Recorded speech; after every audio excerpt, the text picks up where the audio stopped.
अब त्यो भन्यो भने त यहाँ अहिले भकानु छुट्छन्। 50 वर्षको बुढो नेभी सङ्घको नेता छ, किन युवा छैनन् नि? तुरुन्त आफ्नो घरमा आऊ भनेर उसले आह्वान गर्नु मैले देख्दा सर्वदा उचित छ। तर अब यता ओलीले चाहिँ आफ्नो घर फर्किन लागेका नेताहरूलाई बाटैमा फेरि तीर चलाउँदै गरेको पनि देखियो। प्रतिगमन यो हो भने त ज्ञानेन्द्रको के हो त्यसो भने? अब हुन्छ के त भन्ने, किनभने त्यो बेलामा मध्यावधिको के विकल्प छ त? अब यो नङ्गा नाच हो भन्ने त जसले जेसुकै गर्नु भएको। धन्न यिनीहरूले किन हो नि पूर्व पश्चिम राजमार्ग चाहिँ बन्द गरेन। अझ त लोकतन्त्रका सपना हुन् त यिनीहरू। फेरि आह्वान गर्छु, तपाईँहरूले आत्मसमीक्षा गर्नु जरुरी छ। जहाँसम्म प्रचण्डको त्यो अभिव्यक्ति छ त्यसमा पूर्णतः अपरिपक्वता झल्किन्छ। कतै यो 19 अरबको फाइल को कारणले त केपी ओलीको यो नियति उत्पन्न भएको होइन, यहाँ विषय आइरहेको देख्छु म। उहाँ एमपी भएको छैन, उहाँ मन्त्री हुन ढिलो भइसक्यो। त्यहाँबाट त रामकुमारी झाँक्रीहरू पैदा भएका हुन् नि। या त महन्त ठाकुरको नेतृत्वमा एउटा सरकार बनाउनुहोस् र त्यो सरकारमा दलित, महिला, जनजातिहरू मात्रै संलग्न गराउँ, सबै पार्टीका। कम्युनिस्ट भन्ने, 3 करोडको गाडी चढ्ने मिल्यो कुरा, 2 लाखको मोबाइल बोक्ने, अझ बिना तथ्याङ्क सुरेन्द्र केसी बोल्छ भन्छन् फेरि बजारेहरू चाहिँ। मुस्किल तानी तुनिकन चाहिँ म तथ्याङ्क लिएर आउँछु, किन म विभाजनलाई नेपाली जनताले कसरी हेरेको छ। फेरि त जनादेशमै जानु पर्यो। एकै दिनमा केपी ओलीको वरदान त यो होइन। बिचरा केपी ओलीको त 9 क्लासे अर्थमन्त्री होलान्, यो आँकडा बुझ्दा नि बुझ्दैन होला उनी त बिचरा। किन हामी यो काम गरिरहेछौँ त? म फेरि दलहरूलाई आह्वान गर्छु, तपाईँहरू जम्मैले आफ्नो नीतिमा पुनर्विचार गर्नुहोस्। उनीहरूलाई एक रात भए पनि मन्त्री हुनुहुन्छ, 2 ठाउँमा हारेर पनि माधव नेपाल प्रधानमन्त्री भएका छन्। त शेरबहादुर कुन केकडी हुन् र त्यस्तो बेलामा? रातो कार्पेट बिछ्याएर उनीहरूलाई त स्वागतको गर्नु पर्थ्यो।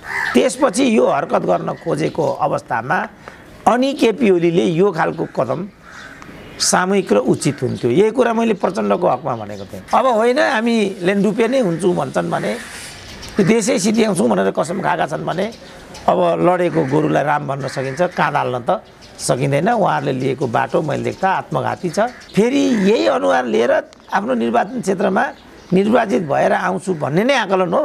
यही हो आकलन। यति पनि थाहा छैन यिनीहरूलाई। उहाँले घरबारी नै बेचेर आफ्नो गर्लफ्रेन्डलाई चाहिँ सरस्वती क्याम्पसको प्रेसिडेन्ट बनाइदिएको रहेछ र ऊ जोगी भएछ बिचरा। पहाडेकै जस्तो दुष्प्रवृत्ति मधेसी नेताले पनि बोक्ने हो भने किन हामीलाई मधेसी पार्टी चाहियो? फेरि किन हामीलाई दलित जनजाति चाहियो त? पुराका पुरा दण्डभागी छन् र यिनीहरू दण्डनीय छन् र यिनीहरूलाई जताबाट पनि हामीले दण्डित गर्नुपर्छ भन्ने कुरालाई नोटिस गरिराख्नुपर्छ। असफल राष्ट्रको रूपमा चाहिँ यसलाई चित्रित गरिकन त्यही भित्रबाट यो देश सिद्ध्याउने खेल त होइन यो। मलाई त्यता चिन्ता लागिरहेछ अहिले। किन उनीहरू यति हामीभन्दा पनि अबुझ त उनीहरू होइनन् होला। जन्मिँदै 50,000 को ऋणभार छ हाम्रो। अब धन्न खुट्टा टेकिराखेका छन्। जागेश्वर गौतम भन्ने प्रवक्ता पनि आजित भएकी क्या हो? तिनको कर्कश बोली पनि सुनिँदैन बिचरा। नबोल भने कि तिनलाई पनि के भयो? अब सरकारलाई त आनन्दै होला। कार्यकर्ताहरूले कान ठाडो पार्नुपर्ने छ। दोस्रो लहरको कोभिड अवश्यम्भावी छ भन्ने कुराहरू पनि छन्। एकचोटि डाक्टर साहब मलाई त पेट दुख्यो भन्ने बित्तिकै उसले 500 बजाइहाल्छ। अनि के गरी खुट्टा टेक्ने त नेपालीले? अब पहिला राजनीति नै के हो भनेर बुझाउनु पर्ने देखियो क्या यहाँ त। के त उनीहरू बुझ्दैनन् यो कुरा? त्यही बेला मधेसवादी दलले 3 सूत्र तेर्स्याइदियो। यिनीहरूलाई शिवम सिमेन्ट फ्याक्ट्री त खोल्नु रहेछ त। त्यसो भने हेटौँडा सिमेन्ट फ्याक्ट्री किन बन्द गरेको त? एमालेको त पुनर्मुसीको भव सिद्धिहाल्यो। घरमा आउलान् कि भनेर रोक्न खोजे जस्तो देखियो। यो त आत्मघाती कदम छ मैले देख्दा।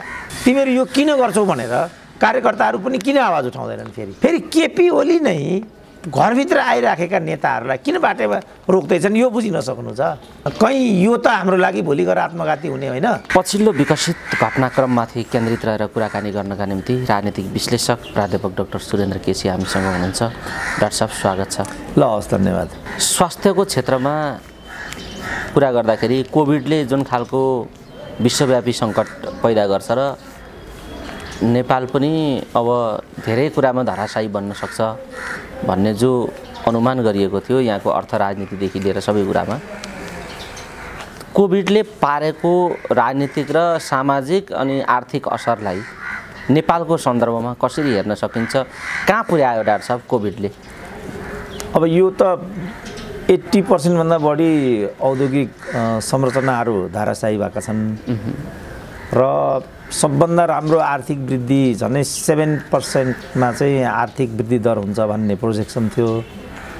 अब त्यो त अहिले यो वर्ल्ड ब्याङ्कको पछिल्लो प्रोजेक्सन अनुसार 0.6% माइनसमा गइरहेको छ। भनेपछि योजना आयोगले चाहिँ 15औं योजना आयोगले जो हाम्रो 23% को निरपेक्ष गरिबी हो त्यसलाई 7% मा झार्छु भन्ने उसको प्रोजेक्सन हो। अब त्यो चाहिँ त्यो र भूकम्पको कारणले 23-17 मा झर्नुको सट्टा 23-29 मा पुग्ने जस्तो देखिन्छ। अब योभन्दा काली लाग्दो आर्थिक विदीर्ण चित्र त अर्को के हुनसक्छ र। तर अब के भयो भने जो रेमिटान्सको जुन रफ्तार थियो 8 अरबभन्दा बढी रेमिटान्स आइरहेको हुन्छ हाम्रो वार्षिक सालाखाला। अब त्यो घट्नुपर्नेमा त्यो चाहिँ घटेन। त्यसले गर्दा इकोनोमी धाराशायी नभएको, अर्थतन्त्र धाराशायी नभएको बुझाइ छ अहिले नेपालीहरूको। अब सरकारलाई त आनन्दै होला। अर्कोतर्फ के भयो भनेदेखि यो केपी ओलीको चान्चुन 3 वर्षे कार्यकालमा चाहिँ 5 खरब ऋण बढेको भन्ने तथ्याङ्क छ राष्ट्र ब्याङ्कको। त्यो गर्दाखेरि कोभिडभन्दा उता प्रति नेपाली 46,000 को ऋण थियो प्रति नेपाली। अब त्यो 5 खरब जोड्दाखेरि अहिले प्रति नेपाली चाहिँ जन्मिँदै 50,000 को ऋण भार छ हाम्रो। अब धन्न खुट्टा टेकिराखेका छन् नेपालीहरू, धन्न खाइराखेका छन्, हाँसी पनि राखेका छन्। अब यिनीहरू के खान्छन्, कसरी हाँस्छन् मैले चाहिँ त्यो कल्पना गर्न सकेको छैन। तर आर्थिक हाम्रो जो जीवन हो त्यो धाराशायी भइसकेको छ र यसका दूरगामी असर र प्रभावहरू सुरुमा त अनेक आँकडा, मृतक आँकडा, सङ्क्रमित आँकडा, अन्य आँकडाहरू पनि दिन्थे र त्यस आँकडा दिने क्रममा सबैभन्दा बढी सङ्ख्या चाहिँ आत्महत्या गर्नेहरूको देखाइएको थियो। अब अहिले त आजित भयो, के अरे रेडियो नेपाल पनि आजित भयो। के जागेश्वर गौतम भन्ने प्रवक्ता पनि आजित भयो कि क्या हो? तिनको कर्कश बोली पनि सुनिँदैन, बिचरा नबोल भने कि तिनलाई पनि के भयो, न मुर्झाएका हुन्, न सत्ता खेलमा लिप्त भएर अरू सबै कुरा चाहिँ नेपथ्यमा गए। किनभने नेपाल र नेपालीलाई त राजनीति भए फेरि अर्को केही चाहिँदैन। कर्मचारी पनि राजनीति, प्रहरी पनि राजनीति, शैक्षिक पनि राजनीति, सबै राजनीति, पत्रकार राजनीति, राजनीतिभन्दा बर कोही पनि छैन फेरि यहाँ। अब राजनीति दूषित भएर अरू सबै कुरा कुहिरोको घुम्टोभित्र पसेर पनि केही नदेखिएको हो कि। तर त्यसभित्र मैले जति देखेँ आर्थिक सन्दर्भमा त्यसले हामीलाई राम्रोतिर देखाइरहेको छैन। मलाई लाग्छ यसको घातक र दूरगामी असर नै आउनेछ र हामी आर्थिक रूपमा तङ्ग्रिन धेरै समय लाग्ने जस्तो। किनभने -0.6 भनेको त कसैसँग जति इन्कम छ त्यसको डबल खर्च हुने जस्तो कुरा भयो। मसँग चाहिँ 100 रुपियाँको खर्च छ, मैले 96 रुपियाँ मात्रै कमाएँ भने त म त ऋणको भारले थिचिँदै अगाडि जाने भएँ। राष्ट्रको कुरा पनि यही हो। त्यसकारण आर्थिक दृष्टिकोणले हाम्रो राम्रो छैन। किन पनि राम्रो छैन भने यही अवधिमा 6 महिनाको अवधिमा चाहिँ 20 अरबको त मोबाइल मात्रै ल्याएको भन्ने छ। खालि मोबाइल मात्रै 20 अरबको 6 महिनामा। अब कृषिजन्य उपजहरू पनि हाम्रो बाहिरबाट नै आउँछ। 32 अरबको भन्दा बढी रेसियोमा अरू सामग्रीहरू आइराखेका छन्। अब कति अब सबै, किनभने अब नेतो भन्ने फेरि कस्तो छ भने प्रदेश नम्बर 1 को मुख्यमन्त्रीले चढ्ने गाडी मात्रै 3 करोडको। मुलुकको इकोनोमी -0.6 मा गइराखेको छ। अब एउटा प्रदेशको फुचे मुख्यमन्त्री चाहिँ 3 करोडको गाडी चढ्छ। अब मुख्यमन्त्री 3 करोडको चढ्छ भने प्रधानमन्त्री कति करोडको होला, राष्ट्रपति कति करोडको होला। त्यस्ता अरू मुख्यमन्त्री थुप्रै छन्। त्यस्ता मुख्यमन्त्री त एउटा दृष्टान्त मात्रै। अब मुख्यमन्त्रीकै कुरा गर्दाखेरि प्रदेश नम्बर 2 को मुख्यमन्त्रीको मोबाइलको कस्ट मात्रै 2 लाख। एउटा मोबाइलको मात्रै कुरा। मिनिमम 4टा मोबाइल त बोक्तो हो त्यसले। त यो विधिबाट जो हामीले राज्यलाई लुटिराखेका छौँ, यो लुट्ने पद्धतिलाई हामीले लङ्घ्याउनै पर्ने छ र कार्यकर्ताहरूले कान ठाडो पार्नुपर्ने छ कि अब अरूबाट त नहुने भयो नि। हामीले भन्यौँ भने पद नपाएको रोदन भनिदिने भए, भन्नुपर्ने मान्छेमा आँखापट्टि लागेको छ ज्यान गए भन्दैन। मिडिया पार्टिसन छ, बौद्धिक नागरिक समाज पार्टिसन छ। अनि एउटा सुरेन्द्र केसीले ट्याउट्याउ गरेर त कहाँबाट चाहिँ सूचनाको उचित सम्प्रेषण हुन्छ त? गाह्रो छ। त्यसकारण पनि म यो यति तथ्याङ्कहरू जोडजाड गर्छु। अझ बिना तथ्याङ्क सुरेन्द्र केसी बोल्छ भन्छन् फेरि बजारेहरू चाहिँ मुस्किल तानी तुनिकन चाहिँ म तथ्याङ्क लिएर आउँछु। किन म अर्थशास्त्रको विद्यार्थी पनि होइन। अब तथ्याङ्कसँग खेल्न पनि उति आउँदैन। तर जति तथ्याङ्कहरू उपलब्ध छन् बजारमा ती तथ्याङ्कको आधारमा हाम्रो आर्थिक भविष्य राम्रो छैन। यो चुनौती र सङ्कटापूर्ण अझ इटालीतिरको कुरा आइराखेको छ, जर्मनीतिरको कुरा आइराखेको छ, कोभिडले थप गाँदै ल्याइराखेको छ, दोस्रो लहरको कोभिड अवश्यम्भावी छ भन्ने कुराहरू पनि छन्। त्यो सब सम्झिँदाखेरि त हाम्रो आर्थिक मैले देख्दा एकदमै सङ्कटापन्न छ र हामीलाई तङ्ग्रिन मै भनौँ न यो एक वर्ष मेरो घरमा 1 रुपियाँ पनि एक्स्ट्रा इन्कम पुगेन। कसरी मैले घर चलाएँ होला त? तर मेरो त सानो परिवार भएको हुनाले छोराछोरी आत्मनिर्भर छन्, कुनै किसिमले जीवन चलिराखेको छ।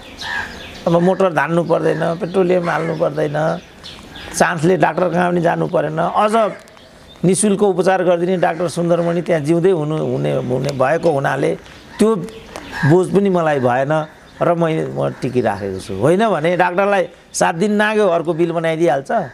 एकचोटि डाक्टर साहब मलाई त पेट दुख्यो भन्ने बित्तिकै उसले 500 बजाइहाल्छ। अनि के गरी खुट्टा टेक्ने त नेपालीले? अब म त धेरै भाग्यमानी रहेछु, यो सबै कुरामा सेफै छु म। अब यो कोभिडले गर्दाखेरि नियमित फलोअपमा दिल्ली जानुपर्ने थियो, त्यो रोकेर बसिरहेको छु बा भित्रभित्रै गाँजिसकेको त्यसले त्यो पनि अस्पष्ट नै छ। अब यो एउटा मेरो कुरा भयो। आम नेपालीहरू कसरी बाँचिराखेका होलान्, कसरी चलिराखेको होला, कसरी चुलो बलिराखेको होला, अब त्यो भन्यो भने त यहाँ अहिले भकानु छुट्छन्। डाक्टर साहब यो पाटो एउटा भयो, आर्थिक रूपमा त्यति जर्जर बन्दैछ, तर यही तथ्याङ्कलाई मिथ्याङ्कको रूपमा व्याख्या गर्ने परिपाटी पनि एक खालको चलिराखेकै छ। अब अर्कातर्फ यस्तो स्थितिमा पनि यो राजनीति गर्नेहरूलाई चाहिँ केहीले नछोएको जस्तो देखिन्छ। के भएको हो यो चाहिँ? यो उनीहरू चाहिँ राजनीति होइन क्या, उनीहरूले चाहिँ यसमा व्यवसाय गरेको।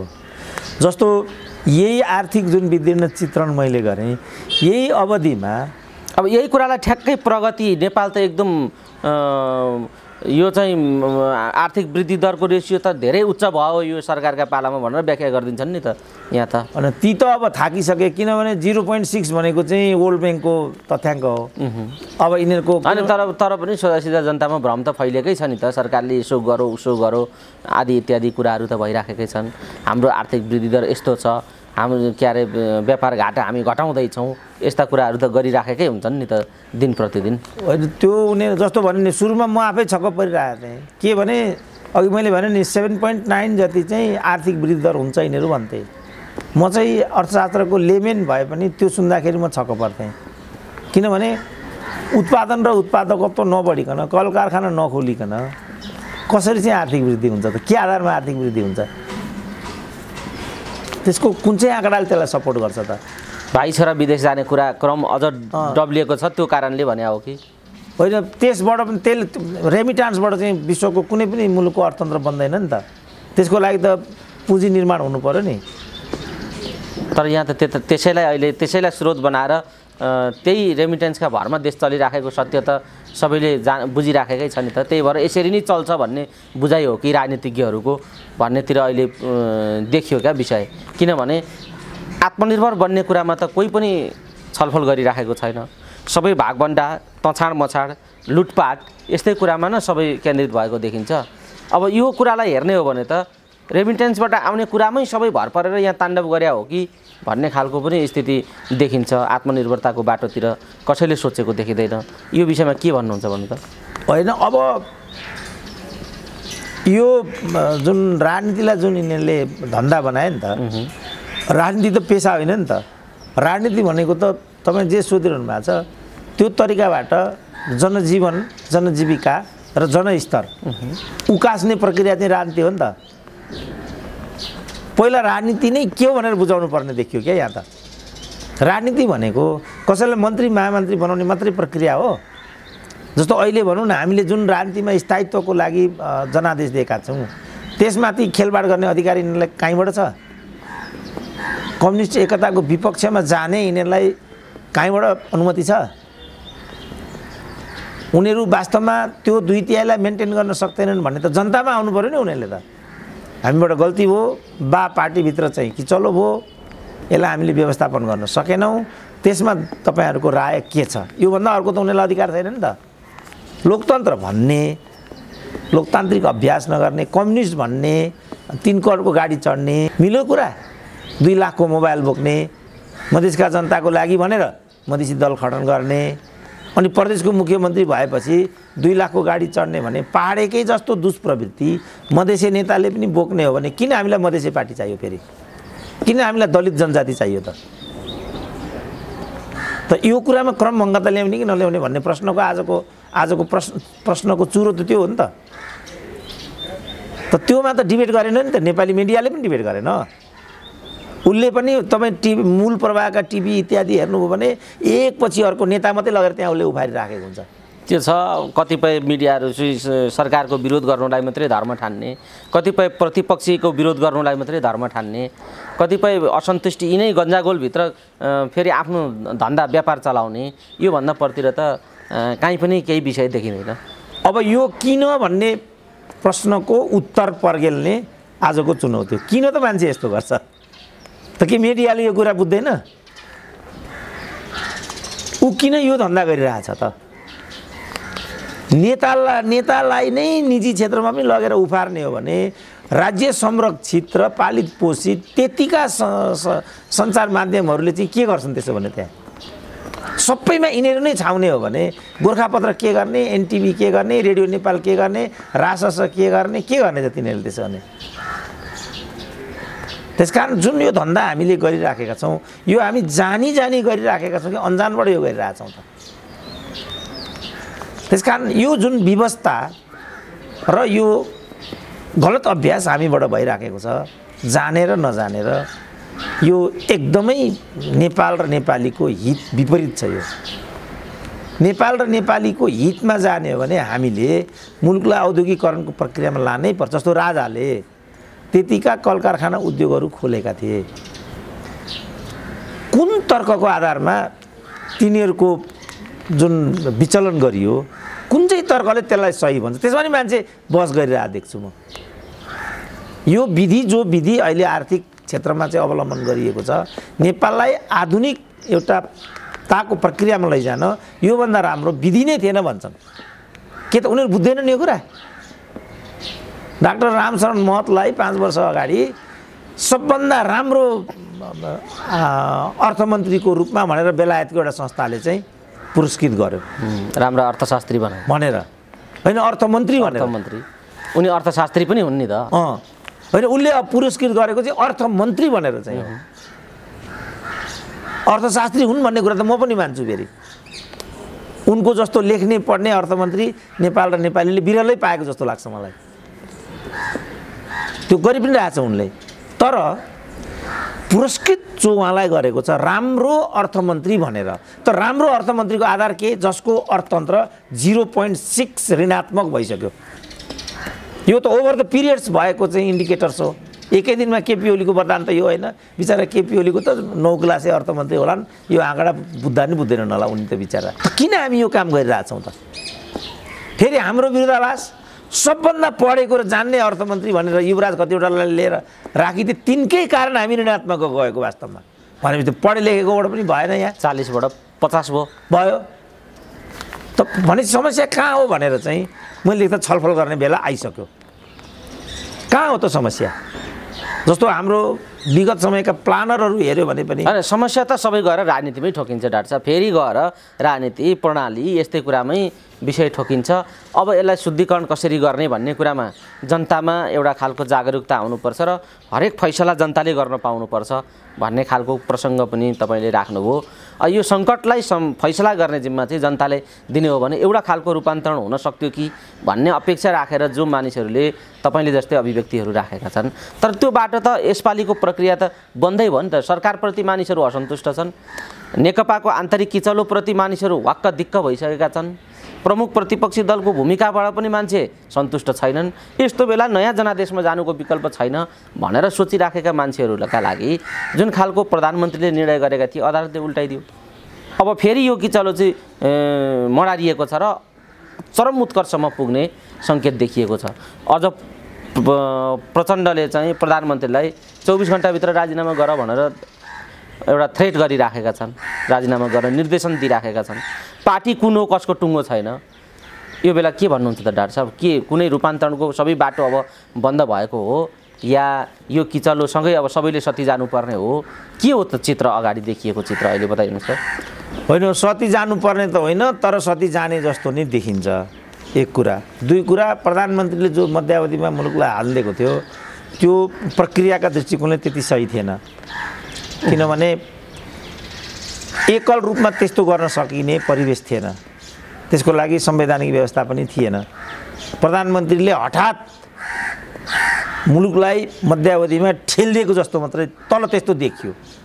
अझ लालबुजाकडहरूले त यो प्रतिगमन होसम्म पनि भन्न भ्याए। कारण चाहिँ त्यो थियो, मैले भने यो त प्रधानमन्त्रीको स्वेच्छाचारिता मात्रै हो, प्रतिगमन यो हो भने त ज्ञानेन्द्रको के हो त्यसो भने? व्यवस्था यही छ, व्यवस्थाभित्रको एउटा छिद्रलाई प्रयोग गरेर प्रधानमन्त्रीले यो हरकत गरिराखेको छ, यति मात्रै कुरा थियो। अब संसद पुनर्स्थापित भयो। मैले नै के भनेको थिएँ भने देश र जनताको निम्ति सबभन्दा सुविधाजनक चाहिँ संसदको पुनर्स्थापना नै हो। पहिलो कारण प्रधानमन्त्रीले रिस उठ्दैमा हाउस विघटन गर्नमा जानु अनुचित, यो कारणले पुनर्स्थापित उचित। दोस्रो कुरा के कारणले उचित भन्दाखेरि त्यसपछि मुलुक फेरि समीकरणमा जान्थे, चुनावी ध्रुवीकरणमा जान्थे, चुनावी हिंसाहरू जान्थे र त्यसमा कमसेकम 1 खरब रुपियाँको खर्च उठ्थ्यो। मुलुकलाई त हरेक दृष्टिकोणले कस्टली भयो। भाइचोरा चुनावी प्रतिस्पर्धामा लड्ने मर्ने भए, चुनावी हिंसा हुने भयो, फेरि क्षति हुने भयो। समष्टिमा चाहिँ यो राष्ट्रको लागि हितप्रद हुँदैन, त्यसकारण पुनर्स्थापना सबभन्दा राम्रो हुन्छ भन्ने मेरो आफ्नो रिमार्क पनि त्यही नै थियो। तर नेकपाले त्यसपछि हतप्रभ भएको स्थितिलाई शीघ्रातिशीघ्र पुनर्भाष्य गरेर पुनर्व्यवस्थित गर्नु पर्थ्यो। फेरि उ त ध्वंसको बाटोमै छ भन्ने यो एमाले प्रकरणले देखिन्छ र यो मन्त्रीहरू फिर्ता गर्नुपर्ने सम्बन्धी प्रचण्डको निर्देशनले बुझिन्छ।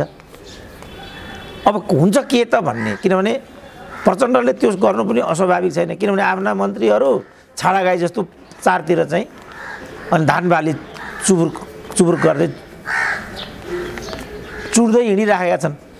अब पार्टी व्यवस्थामा त यो त अवाञ्छित हो नि। त्यस्तो बेलामा तिमीहरू कहाँ छौ के छौ तुरुन्त आफ्नो घरमा आऊ भनेर उसले आह्वान गर्नु मैले देख्दा सर्वदा उचित छ। तर अब यता ओलीले चाहिँ आफ्नो घर फर्किन लागेका नेताहरूलाई बाटैमा फेरि तीर चलाउँदै गरेको पनि देखियो। त्यसो भीम रावलहरूलाई भूमिकाविहीन बनाइदिए उनले, त अष्टलक्ष्मीहरूलाई कारवाही गर्ने कुरो छ भूमिकाबाट। अब सबै कुराले त अर्को विध्वंसकै बाटो नै एमालेमा भनेपछि उनीहरू त यसलाई चाहिँ पुनर्समायोजन गर्नेपट्टि छैनन् भन्ने देखिन्छ। प्रश्न आयो किन उनीहरूले यो बाटो छनौट गरे, के चाहन्छन् उनीहरू, यसबाट कसलाई के हुन्छ? अब नयाँ समीकरणका कुराहरू आइराखेका छन्। यही बेला मधेसवादी दलले 3 सूत्र तेर्स्याइदियो, शेरबहादुर मध्य खलामा गएर टुक्रा टुक्रा गर्न थाले। यो हुक्राबाट कसलाई के फाइदा हुन्छ? नेपाल र नेपालीले के पाउँछन्? यो जनादेश त पक्कै होइन। मतादेश भनेको एउटै हो, स्थायित्व। यसले त स्थायित्व त पैदा गरेन। यस्तो बेलामा मध्यावधिको के विकल्प छ त? यदि लोकतन्त्र मान्ने हो भने यो प्रणालीलाई लोकतन्त्र मान्ने हो भने लोकतन्त्रमा त जनता सबभन्दा ठुलो हो। जनतामा त जाने भन्दा अर्को त लोकतन्त्र कुनै लोकतान्त्रिक विधि त हुन सक्दैन। यहाँ र केपी ओलीले दुराशयबाट नै सही, तर मध्यावधिमा जाने उनको बाध्यात्मक अवस्था थियो भन्ने कुरा त फेरि पुष्टि भयो नि। त्यसकारण म फेरि दलहरूलाई आह्वान गर्छु, तपाईँहरू जम्मैले आफ्नो नीतिमा पुनर्विचार गर्नुहोस्। नेपाली काङ्ग्रेसलाई प्रतिपक्षभन्दा अर्को मतादेश होइन। तर काङ्ग्रेस त हतार भयो नि त। काङ्ग्रेस त सरकारमा गएर अब समाधान नेपाली काङ्ग्रेसले नै दिनुपर्ने स्थिति आयो भनेर काङ्ग्रेस यो स्थिति सम्हाल्न काङ्ग्रेस तयार छ भनेर काङ्ग्रेस अभिव्यक्ति दिइराखेका छन्। शेरबहादुरजी लगभग सत्तामा मौका मिल्यो र भने जस्तो भयो भने सरकारमा जाने र नेतृत्व लिने भन्ने ठाउँमा पुगेको अभिव्यक्ति देखिन्छ बाहिर सञ्चार माध्यम हेर्दा। होइन, त्यो त नेपाली नेताहरूको स्थापित चरित्र हो। उनीहरूलाई एक रात भए पनि मन्त्री हुनु छ। कहिल्यै काहीँबाट चुनाव नजितेको लठुवालाई पनि मन्त्री हुनु छ, किनभने त्यस्ता लठुवा त कतिचोटि मन्त्री भएका छन् यहाँ। 2 ठाउँमा हारेर पनि माधव नेपाल प्रधानमन्त्री भएका छन्। त शेरबहादुर कुन केकडी हुन् र त्यस्तो बेलामा? तर मेरो भनाइ चाहिँ के भने यो सिस्टम लोकतान्त्रिक हो भने लोकतान्त्रिक जनादेश चाहिँ के हो त? त्यो त जुन दल जहाँ छन् त्यसरी भूमिका खेल भन्ने बाहेक त अर्को आदेशै होइन। नेकपा विभाजित भयो, विभाजनको त आदेशै होइन। त विभाजनलाई नेपाली जनताले कसरी हेरेको छ? फेरि त जनादेशमै जानु पर्यो। यसलाई लोकतन्त्र भन्ने हो भने अब यो नङ्गा नाच हो भन्ने त जसले जेसुकै गर्नु भएको। उनीहरू कल कारखाना उद्योग बन्द गर्नुलाई पनि आधुनिकता भन्छन्। त्यो त लोकतन्त्रले ल्याएको परिणाम हो नि त, कल कारखानाको बन्दीकरण। कल कारखानाको बन्ध्याकरण पनि कहिल्यै लोकतन्त्रको अपेक्षा हुन्छ? लोकतन्त्रमा त कल कारखाना त खुल्नुपर्छ। उनीहरूले यो राजाले निरङ्कुशले खोलेका औद्योगिक संरचनाहरू भनेर बन्द गरेको, त्यो हामी बुझ्दैनौँ भन्ने कुरा होइन, बुझ्छौँ। जतिचोटि ट्रली चढ्यो त्यतिचोटि राजाको गुणगान गाउनु पर्ने भयो, राजाले बनाएको ट्रली भन्ने भयो। बाँसबारी छाला जुत्ता जतिचोटि जुत्ता हेऱ्यो त्यहाँ राजा देखा पर्ने भयो। भ्रिकुटी कागज कारखाना, ओहो राजाले बनाएको कागजमा बनेको। जापानमा त भ्रिकुटी कागज कारखानामा उत्पादन भएको कागजको नोट बन्थ्यो अरे। राजाको कीर्ति त विश्वव्यापी हुने भयो। त्यसलाई रोक्न नै यिनीहरूले कल कारखाना बन्द गरेको होइन भने यसमा के तर्क थियो ल भनौँ त? यिनीहरूलाई शिवम सिमेन्ट फ्याक्ट्री त खोल्नु रहेछ त, त्यसो भने हेटौँडा सिमेन्ट फ्याक्ट्री किन बन्द गरेको त? रोपवे थियो विराटनगर टु टेकु, राणाहरूले खोलेको रोपवे हो त्यो। त्यहाँ राणा शासनको कीर्ति चम्किन्छ भनेर न रोपवे बन्द गरेको, रोपवे किन बन्द गरेको? धन्न यिनीहरूले किन हो नि पूर्व पश्चिम राजमार्ग चाहिँ बन्द गरेन। अझ पूर्व पश्चिम राजमार्ग चुरेमा भयो भनेर एकजना नेता बरबरै आएको मैले सुनेको थिएँ। पूर्व पश्चिम राजमार्ग नहुने भने त मेची महाकाली नै जोडिँदैन त। मेचीको नेपाली महाकालीको नेपालीसँग कहिले जोडिन्छ त? हामी चाहिँ भारत बेष्टित थियौँ, अदरवाइज त लोकतन्त्रका सपना हुन् त यिनीहरू। यो त नेपाल र नेपालीको जुन समृद्धिको बाटो सिध्याउने कुरा हो नि त। लोकतन्त्रको त्यही हो त सपना, लोकतन्त्रको दर्शन त्यही हो। यसमा डिबेट गरौँ के हो त लोकतन्त्र भनेको, त्यसमा डिबेट गरौँ। लोकतन्त्र भनेको खालि अभिव्यक्ति र दल खोल्ने स्वतन्त्रता मात्रै हो, त्यति हो। यहाँ त त्यस्तै भइरहेछ नि त डाक्टर साहब। त्यसो भने डिबेट गरौँ यसमा। यहाँ त्यस्तै भइराखेको छ र त्यस्तै किचलोभित्र देश र जनता राष्ट्रको भविष्य गिजोलिएको स्थिति त यथार्थ छ नि त। यस्तो बेला अब निकास फेरि के भन्दा जनताको फैसला भन्नेतिरै जान्छ। तर जनताको फैसलामा जाने कुरामा आँट गर्ने नेतृत्व र आँट गरिराखेको पार्टीहरूको स्थिति देखिँदैन। किनभने प्रचण्डजी पनि जनतामा जाने कुरामा अकर्मण्य देखिन्छन्। उनी त तीव्र विरोधै गरेर यो स्थिति भएको छ। न्यायाधीश नै घिसार्छु भन्नेसम्मका अभिव्यक्तिहरू आए यो देशमा, लोकतन्त्रमा। अब कस्तो देख्नुहुन्छ ओलीजीको यात्रा, भविष्य भनौँ नेकपा एमालेको यात्रा अब कस्तो देखिन्छ तपाईँको चित्रमा? अलिकति यही गिजोलिएको राजनीतिक दलभित्रको स्थितिलाई हेर्ने हो भने पनि ओलीजी अब कस्तो खालको बाटो तय गर्न सक्नुहुन्छ र समीकरणका सारा सम्भावनाहरूबारे पूर्व तयारी नहुँदै ओलीले यो खालको आत्मघाती काम गरे भन्ने कुरा चाहिँ लगभग स्पष्ट भयो अहिले। किनभने समीकरण देखिँदैन। किन ओली यस्तो खालको निर्णय लिन पुगे जहाँ समीकरणको कुनै टुङ्गो छैन र अब कता जाने भन्ने कुराको पनि कुनै निश्चित बाटो तय भएको देखिँदैन? के देख्नुहुन्छ डाक्टर साहब एमालेको र ओलीजीको यात्राको विषयमा? ओलीजीको एमालेको त पुनर्मुसीको भव हो, सिद्धिहाल्यो। त्यो त एकै शब्दमा सिद्धिन्छ, पुनर्मुसीको भव। यी सबै टकटकिन्छन्, हार्छन्, कुरा सिद्धियो। अब ओलीले किन यो बाटो लिए यो चाहिँ अनौठो छ। आखिर समीकरणको पनि त कुनै ठोस तयारी त रहेनछ। अब बाहिरका साथीहरू घर फर्किन उद्धत भइराखेका थिए, बिचैमा त्यसलाई पनि अवरुद्ध बनाइदिए। बुझ्नै सकिँदैन यो। कमी कमजोरीबाट त कमी कमजोरी त कोहीबाट पनि भइहाल्छ। र ठिक छ साथी हो, अब हामी सबै बसेर चाहिँ यसको आत्मसमीक्षा गरौँ। कसले के बोल्यौँ, कसले के गर्यौँ, के कारण हामी अलग थलग भयौँ, यसमा मेरो कति त्रुटि, साथीहरूको कति त्रुटि, बाह्य घुसपैठियाहरूले हामीलाई कतिको उचाले, प्रचण्ड त बाहिरीहरूले हामीलाई टुटाउन खोजेको, ओलीसँग गएर एउटा कुरा भन्ने, मसँग गएर एउटा कुरा भन्ने पनि हामीले थाहा पायौँ। यो सबै भन्थे नि विगत समयमा भनेका थिए। त यहाँ के भएको हो त त्यो समीक्षा गर्नुपर्नेमा अब यहाँ त ओलीले हत्तनपत्त साथीहरूलाई घरमा आउलान् कि भनेर रोक्न खोजे जस्तो देखियो। यो त आत्मघाती कदम छ मैले देख्दा। अब उहाँले चाहिँ 10 स्पष्टीकरण दिए पनि मलाई लाग्छ त्यो स्पष्टीकरण चित्तबुद्ध हुने छैन। किनभने साथीहरू त जे जस्तै भए पनि अहिले आकलन के छ भने त्यो रूपमा उनीहरू घर फर्किने, अनि 40% को खेलोमेलो खेल्ने दुराशयबाट उनीहरू घर फर्किँदै थिए। त्यो दुराशयलाई निष्प्रभावी बनाउन केपी ओलीले यो हतियार उठाएको भन्ने छ। तर यो त हाइपोथेटिकल कुरा नै भयो। यदि यो सत्य हो भने उनीहरूको आशय पनि खतरनाक नै देखियो। त्यसकारण मैले त सुरुदेखि नै भनेको थिएँ कम्युनिस्ट पार्टीभित्र गुटगत गतिविधि मान्य हुँदैन। यिनीहरूले त सुरुमै कारबाहीको दायरामा आउनुपर्छ र म भए त सुरुमै पार्टीबाट निकालिदिन्थेँ। मैले 1 वर्ष अगाडिदेखि भन्न थालेको कुरा थियो यो। तर अहिले आएर त ढिलो भयो नि त। किनभने कुनै पनि निर्णय भनेको त उपयुक्त समयमा गर्नुपर्छ नि त। मैले देख्दा यो उपयुक्त समय थिएन, जहाँ भोला भड्का साथीहरू घर फर्किन खोज्दै थिए। रातो कार्पेट बिछ्याएर उनीहरूलाई त स्वागतको गर्नु पर्थ्यो। त्यसपछि यो हरकत गर्न खोजेको अवस्थामा अनि केपी ओलीले यो खालको कदम सामूहिक र उचित हुन्थ्यो। यही कुरा मैले प्रचण्डको हकमा भनेको थिएँ। 2.5 वर्षको बिन्दुलाई उहाँले किमार त छोड्नु हुँदैन थियो।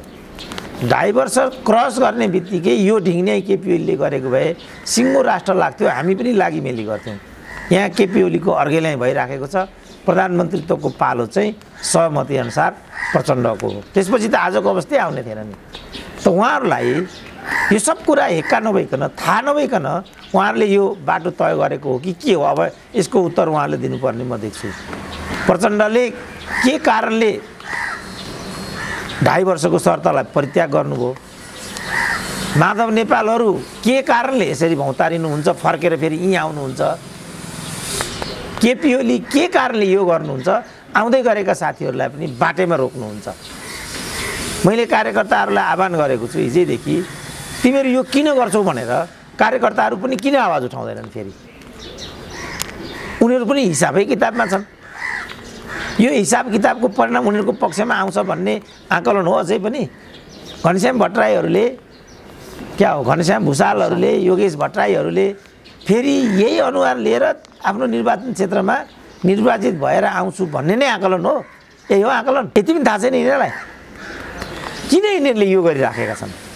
म फेरि आह्वान गर्छु, तपाईँहरूले आत्मसमीक्षा गर्नु जरुरी छ। हामीलाई थाहा छ तपाईँहरूको उपभोक्तावादी भ्रष्टीकरणको चरित्र, तपाईँहरूको महत्त्वाकांक्षा रातोरात मन्त्री बनाउने, अखिलको अध्यक्ष एउटा रिटायर भएको छैन सांसद बनाउने, सांसद भएको छैन मन्त्री हुन हतार हुने, जिन्दगीमा जनताको बिचमा पुगेकै छैन मन्त्री भएर झन्डा हल्लाउँदै हिँड्ने। यसले गर्दा तपाईँहरूमा एक खालको इन्फेरिटी कम्प्लेक्स डेभलप भएको छ। त्यो म बुझ्छु। त यही कुरा पार्टीभित्र उठाउनु पर्यो नि। किन हामीले यो चाहिँ आत्मघाती बाटो लिइराखेका छौँ? किन हामीमा भ्रष्टीकरण सवार छ? किन हामीमा अवसरवादी हाबी भयो? किन हामीमा अर्थवाद हाबी भयो? त्यो पनि हामी बुझ्छौँ। किनभने चुनावमा जानु पर्यो भने अर्थैको भूमिका हुन्छ, नकमाइ हुँदैन। एउटा प्रदेश नम्बर 2 तिरकै आँकडा थियो, मेयरमा चुनाव लडे, 14 करोड खर्च भयो तर हारे। पार्टीलाई 2 करोड दिएर चाहिँ सांसदको टिकट पाए, अर्को 2 करोड थपे तर चुनाव जिते। साथीहरू के भन्छन् भनेदेखि वार्ड अध्यक्षको होइन, ल क्याम्पसको युनियनको प्रेसिडेन्टको उम्मेदवारले पनि 14 लाख खर्च गरेको रेकर्ड छ। सरस्वती क्याम्पसको त मलाई अघि हिजो एउटा तथ्याङ्क प्राप्त भयो। एउटाले घरबारी नै बेचेर आफ्नो गर्लफ्रेन्डलाई चाहिँ सरस्वती क्याम्पसको प्रेसिडेन्ट बनाइदिएको रहेछ र ऊ जोगी भएछ बिचरा। अब त्यो जोगी भएको त माओवादीमा पस्नु पर्यो, ब्याङ्क लुट्नु पर्यो, अथवा किसानलाई जनतालाई धकधक्याउनु पर्यो र त्यो सम्पत्ति त्यहाँबाट उपर गर्नु पर्यो।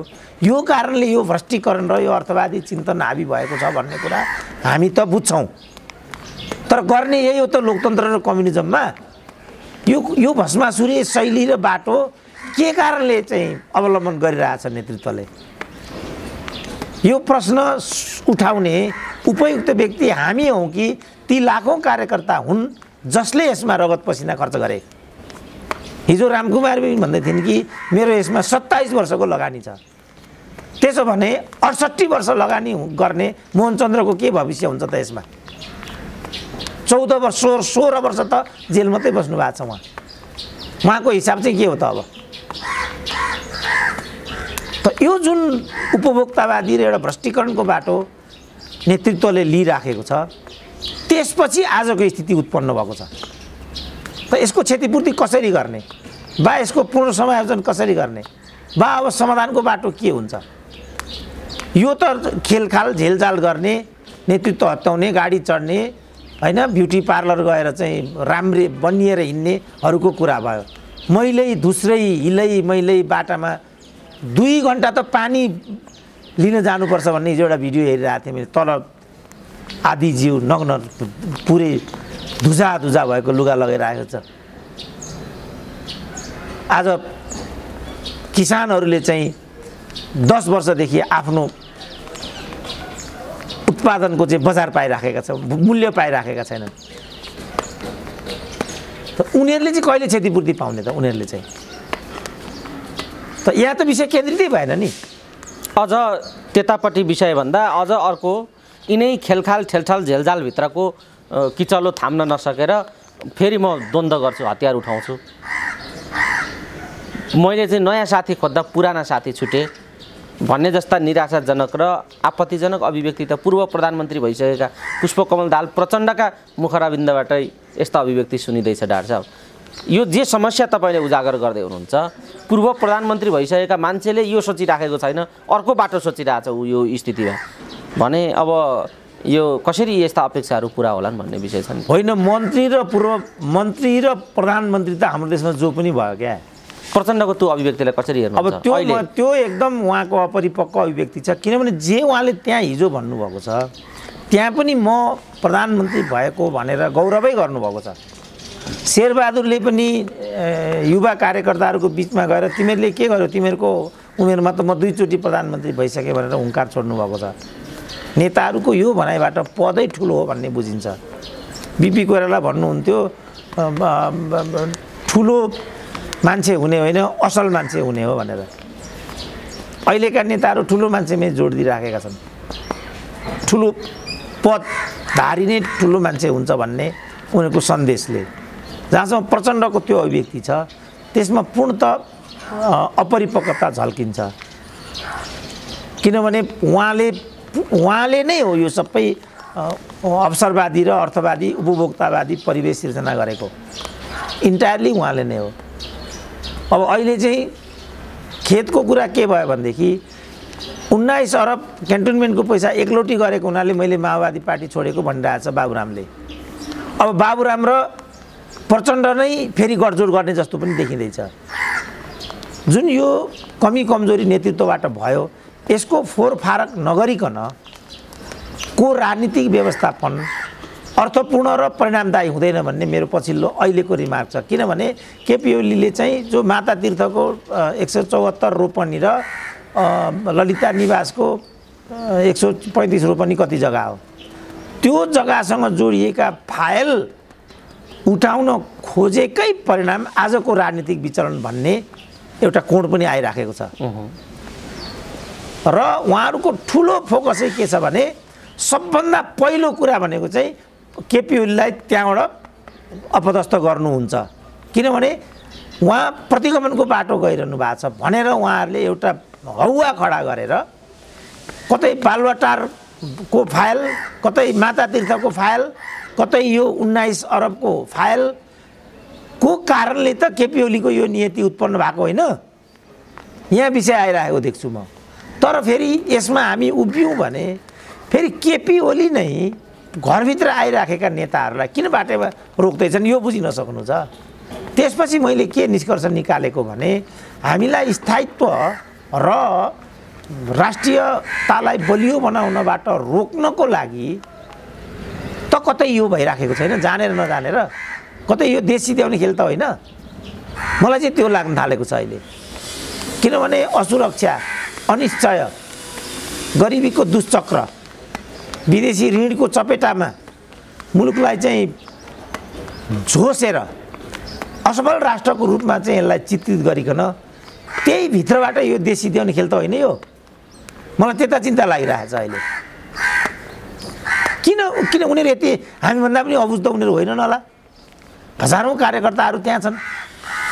एक शब्द अब 20 वर्षदेखि विद्यार्थी युनियनको निर्वाचन भइराखेको छैन। के कारणले भइरहेको छैन? 50 वर्षको बुढो नेभी सङ्घको नेता छ, किन युवा छैनन् नि? भनेपछि नेभी सङ्घ पनि गोजीमा हाल्ने, अखिल पनि गोजीमा हाल्ने। उहाँ अखिलको अध्यक्ष रिटायर भएको छैन, उहाँ एमपी बनाइसक्यो। उहाँ एमपी भएको छैन, उहाँ मन्त्री हुन ढिलो भइसक्यो। त्यहाँबाट त रामकुमारी झाँक्रीहरू पैदा भएका हुन् नि। त यो किन गर्छ त नेतृत्वले भनेपछि युवाहरूलाई पनि उपभोक्तावादी र भ्रष्टीकरणको प्रक्रियामा गोलचक्करमा फसाइदिने र पदको पछाडि दौडिन अभिप्रेरित गर्ने, विचार मूल्य मान्यता र सिद्धान्त नैतिकतालाई तिलाञ्जली दिदिने, अझ पदभन्दा पनि पदका निम्ति हिंसाको बाटोतर्फ प्रेरित गर्ने सम्मका अभ्यासहरू पनि भए, चाहे मांसाहारी आन्दोलनको अभिव्यक्ति होस्, चाहे फेरि अहिले युद्धमा जान्छु भन्ने अभिव्यक्ति होस्, यी समग्र कुराहरूले कतै न कतै फेरि हिंसा उन्मुख समाजलाई हिंसा उन्मुख नै गरिराखेको र गराइराखिएको हो कि भन्ने एउटा यो विषय उठिराखेकै छ। सत्ता समीकरण कस्तो बन्ने सम्भावना छ र अरू यही भित्र हुन सक्ने सम्भावित परिणामहरू कस्ता देखिन्छन्? दुर्घटनाका हुन् या समाधानका हुन्? तपाईँ कस्तो परिणाम अगाडि आउने देख्नुहुन्छ र समीकरण कस्तो बन्न सक्छ?